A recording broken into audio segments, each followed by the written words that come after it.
Most people think the reason America always backs Israel is simple: shared values, democracy, or historical friendship. But if you look deeper into history, the real reason may have far less to do with emotions, and far more to do with strategy. The story begins in 1948, when Israel was established after World War II. At first, the United States was actually cautious about getting too close. The Middle East was full of oil-rich Arab nations, and Washington didn't want to risk those relationships. But everything started to change during the Cold War.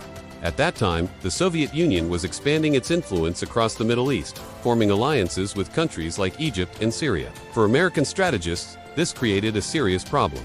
If the Soviet Union gained control over this region, it could threaten global oil supplies and shift the balance of power. Then came a turning point in 1967 during the Six-Day War.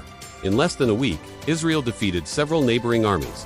That moment changed how the United States viewed Israel. Suddenly, Israel wasn't just a new country struggling to survive, it was a powerful military force in a highly unstable region.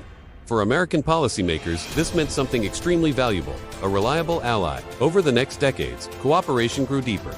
Intelligence sharing, military technology, and defense partnerships began connecting the two countries in ways that went far beyond diplomacy.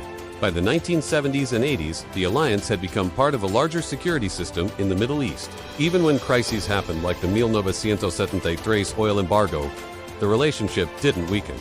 In fact, it became even stronger. Why? Because strategic alliances, once built into military and intelligence systems, are very difficult to undo.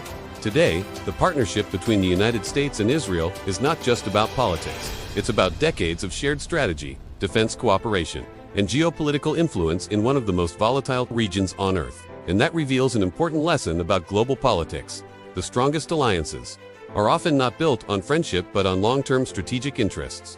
If you want more deep dives into the hidden forces shaping global power, make sure to subscribe, because sometimes the most important systems controlling the world are the ones most people never stop to question.